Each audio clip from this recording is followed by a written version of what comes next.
What is up, guys? This is Gumby, and I am not liking this intro whatsoever. I really should have written the script. You're right.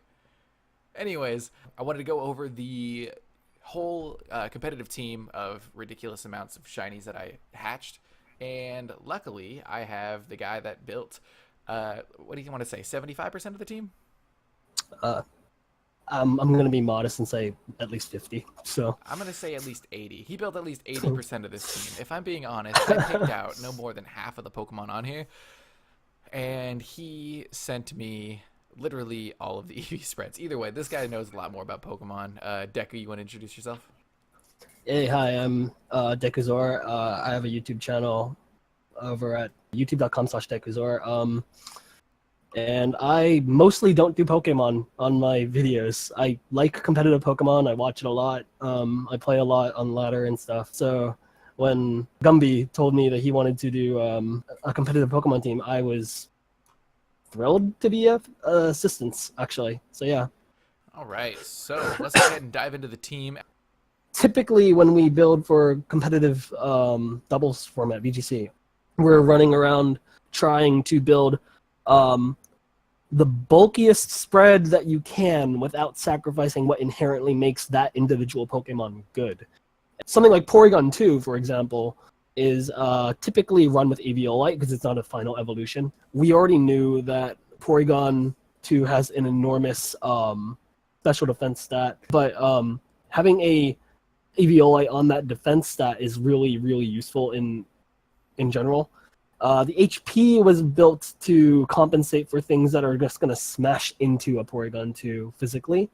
And so the real thing that we're trying to go for is to be able to live a something like a close combat or something from or a hammer arm from a Mega Metagross, for instance, would be really devastating to a Porygon2. So the idea is that you live that so that you have the time to set up Trick Room and then recover, because Porygon2's base speed is absurdly low, and you use that time where you've gotten the speed buff to use that time to recover, which is really useful.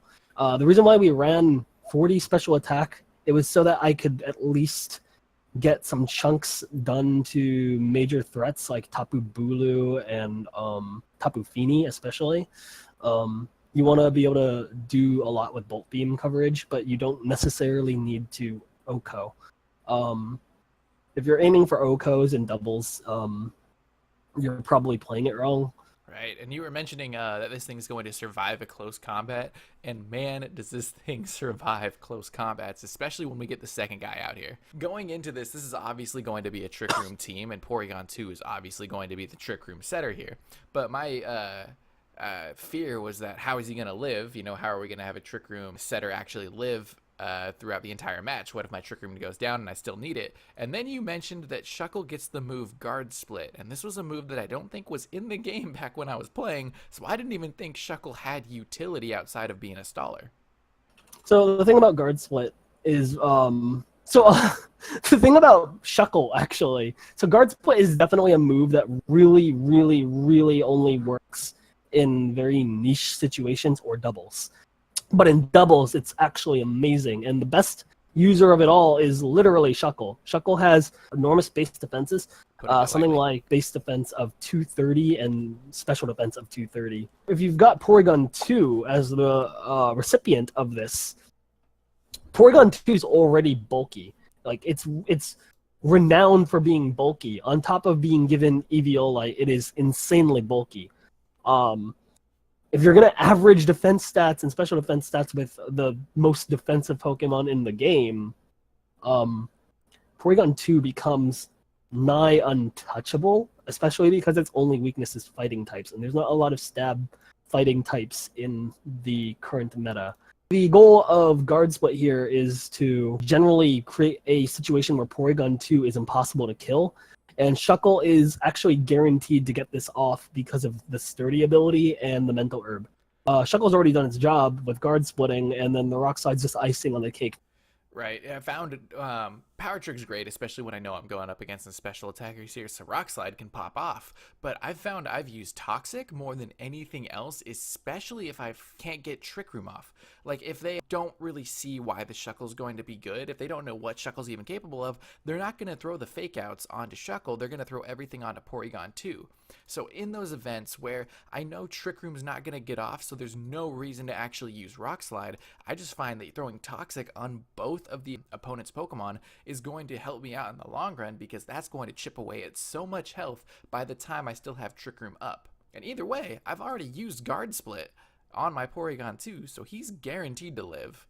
Shuckle's guaranteed to get Toxic on these two guys, and by the time Trick Room is up, I'm using Rock Slide the rest of the time so that they're flinching, hopefully, around half the time, or 30%, or whatever it actually is. Yeah, 30% right here. Yeah. All right, now the next Pokemon here was one that you really had to convince me on. I didn't know how prevalent weather actually was in the doubles format until you showed me your team. I went up against a couple other teams, and then I realized having your own weather really, really helps. So weather is super prevalent in VGC, and if they're not running weather, they're probably running a Tapu, which is a terrain, which is basically another form of control, field control on turn 0. So then we decided on Sun, and it was mostly Sun so that we could avoid taking super effective damage on the Shuckle from water Pokemon.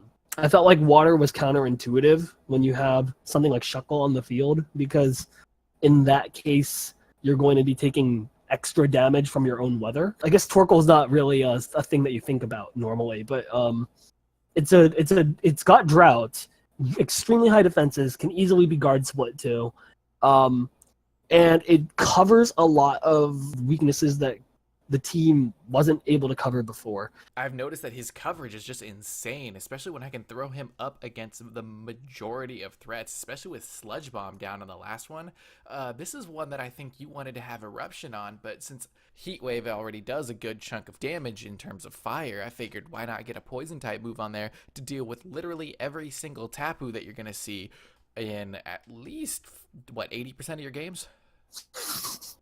I would say 85, maybe. 80, Yeah, 83. probably more than that. But what really sold me on the Torkoal was when we threw the Assault Vest on him, and I actually threw him into some Showdown games just to see how tanky he actually was. And man, this thing can take a hit, especially if he's got a guard split on him. And I'm just actually really upset I haven't hatched a shiny one, but I'm not sure how much I want to get back into shiny hunting, especially after how long it took to get the next Pokemon, which was Dhelmise. Now, Dhelmise was a Pokemon I was actually toying around with. I was thinking about him because I figured he was a strong attacker, but not knowing anything and seeing as how ridiculous he looked, I figured he was a bad Pokemon since nobody used him, and I didn't say anything else about Dhelmise until you brought up a possible moveset and EV spread for Dhelmise. We needed to cover a crippling weakness to Tapus because we didn't have a way to change the terrain anymore. And man, does Dhelmise cover that weakness, because Anchor Shot with Steelworker, I did not think this Pokemon was going to have 3 potential stab moves, but that's really cool. I am really digging his ability, and just using him as a straight up bulky attacker with Protect as the 4th slot has really shown that he can take care of almost any threat. Yeah, so he's not necessarily the bulkiest of Pokemon, but having a pretty decent typing, it gets Power Whips, Shadow Claw, Anchor Shot. Like, these are all extremely powerful physical attacks. The odds of you not KOing something are pretty slim. And like I said, it's doubles. So he's usually backed up with Porygon2, Torkoal, or something else. And so at this point, it's really just a game of when do you throw out the Protect to prevent damage to yourself. I found that the best situation to use Dhelmise is on turn 2. Now, usually Porygon2 and Shuckle are going to be the two that I have opening. Now, every time I run into a Snorlax, however, I know a fighting type move is going to be coming at that Porygon on turn 2. And instead of using Guard Split on my Porygon 2 right at the very beginning, I'll usually just open up with a Toxic and just kind of wait until turn 2 comes around. Once turn 2 comes around, I swap out my Porygon 2 for Dhelmise, and then I will use Dhelmise. Guard Split On the Dhelmise, from there out, he can survive any fire type move from an Incineroar while only taking maybe a third of his health tops. That's the most I've seen him take when up against an Incineroar. I think you went with Grassium Z, and your reasoning behind this was... I ran actually dozens of games with Dhelmise with the wide lens, and he just missed the power whip when I needed it. Now, every time I use Bloom Doom on a Pokemon that's super effective, they die. And if I'm only gonna need one hit, as long as I can work around Protect, one hit is all I need of a grass type move, and from there on, I'm just okay using Anchor Shot on the fairy types or the Tapus or Shadow Claw when I just need a stab move. Yeah, and technically all three of these are stab. Right.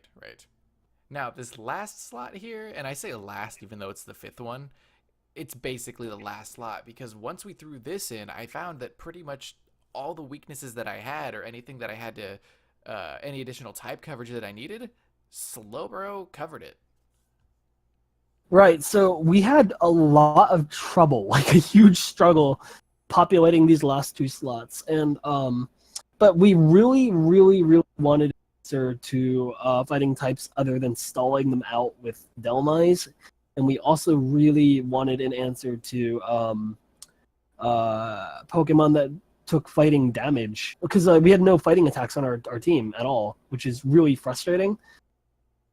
So I was looking at Pokemon that got fighting type attacks. I was looking explicitly for Focus Blast, which is not the most accurate move, but I was looking for Pokemon that were 1 slow, 2 had Focus Blast, and the slow was the big one. The reason why I wasn't super keen on Slowbro at first, even though I suggested it, was because I didn't like the idea of a water Pokemon in the sun.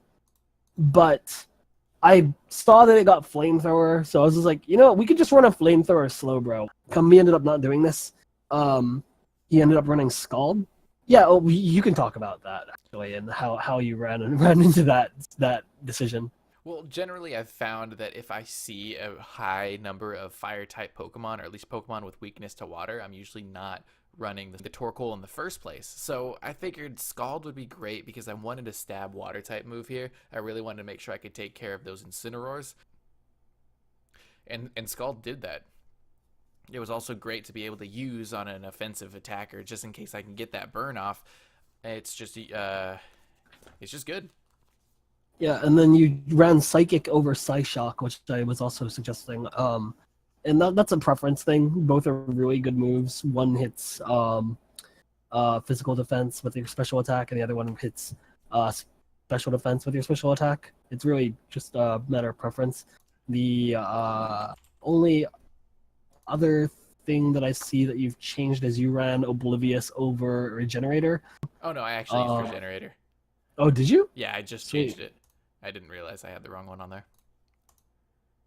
Okay. Yeah, Regenerator is really useful. You switch out, you gain health back. It's amazing. Especially when you're guard splitting everything. Right. Guard Split has proven to be my favorite move, and I'm so glad I'm able to use Shuckle viably. I did not think he was actually going to work. I thought it was just going to be my token, like, haha, I have this Pokemon on my team. Turns out he's kind of the core of the team. I'm making him a staple. Yeah, he became a staple of the team, especially investing everything in defenses instead. That way when Guard Split goes off, that Pokemon's going to live forever. And the coolest thing that I found is when I throw Guard Split onto my very last slot here, the Pokemon that shouldn't even be in this slot whatsoever, but if I get Guard Split on this thing, it gets kind of funny. This is basically a slot 6 that should not work, but only works because people don't see it coming. Yeah, you've been making it work pretty well. You ran Protect and Substitute of all things on it. Exactly. Now, a lot of people aren't going to see this coming, and this is ideally for the best 2 out of 3 scenario where game 1, they obviously know I'm running Trick Room. So the goal here is to send out Gengar along with Shuckle on the opening team, but we're still aiming to get up Trick Room. What I'll do usually is start off with Perish Song here, and then Shuckle will open up with a Guard Split onto Gengar. This ensures that even if some attacks get through after this, Gengar is going to live. Now, in order to make sure that he can survive, next up, if he has the health for it, I use Substitute while swapping Shuckle out for Porygon2. This way, he's still getting off the Substitute. His high speed isn't brought down by the fact that a Trick Room's going on, and then on turn 3, Porygon2 is going to try to set up Trick Room, while Gengar just goes ahead and hits Protect. Once turn 3 is up, Gengar can just swap off. Porygon2 is just, I don't know, he's just actually going to kind of hang out here because it doesn't matter if he attacks anything because they're going to die. And then I just throw out whatever I think I might need based on what I saw in their team earlier. This went way better than I expected. I was really kind of flip-floppy about it, and he made it work in a way that I didn't think he could. So, I mean, you were understandably flip-floppy about it. I mean, this should not work in the slightest. And like I said, ideally, this is going to be in a 2 out of 3 scenario where I'm using this solely to throw them off. This otherwise isn't going to be a viable strategy in a Trick Room team. Now, as for the moveset, the very last thing I have on here is Thunder, just because 1, I don't actually plan to be attacking with this thing whatsoever, and 2, in case I run into a Rain Dance team and they got a Pelipper on there, I'd really like to just wreck that Pelipper if I can. Poor Pelipper. Now, this is a team entirely based around the fact that I like Porygon and I like Shuckle, and I wanted to make a team around it, and Deku here was nice enough to actually just help me hugely with this team. Now, he's going to say he built 50% of this team. I'm going to say it was probably a good 80%. These two, I picked the Pokemon. This one, I think I had a hand in, and Gengar, only because I'm stupid and I don't have any experience with Pokemon, I picked, and it somehow worked. And so I'm proud of that. Everything else from the EV spreads to the movesets, you pretty much can take all credit for that, huh? I mean, a lot of this was really just working around the fact that I knew that we were running Trick Room and High Defense Guard Split. So a lot of my picks were in service of that. It's really nice to come up with a cohesive unit that every piece feels like it belongs, except for Gengar. But, like, you know, you've somehow managed to make that into its own evil Gengar device. It's become its own evil here, so he's earning his spot despite being the square peg in the round hole. Exactly. So this is probably the best team I've ever worked on. So it was really cool to get this experience. I've made a lot of like really successful and decent teams in the past on different formats, at different times. But this is probably the most successful and most interesting team I've worked on. I really want to thank Gumby for telling me to asking me to do this, and then 2, giving me such an interesting idea to play off of. I spent way more time and effort than I should have, especially because I was helping my girlfriend move at the time. Much to her chagrin, actually. We're both gonna have to apologize to her sometime. Yeah, Anyway, I owe her. Sorry. And then on the second thing I wanted to say is that yeah, there's nothing like creating something and then seeing someone pilot it to victory. So if anything, I should not be receiving as much credit as I got. I'm not the one who's actually running the team. I would love for any input or whatever, but I really do think that this team's solid as it is. Obviously, you can counter pick against this team. Anyone could, but the odds of you doing that in a meta game for Incineroar and Landorus T, why would you do that? Why would you counter this team? Are you insane? Porygon2 can hit Landorus, and I love it.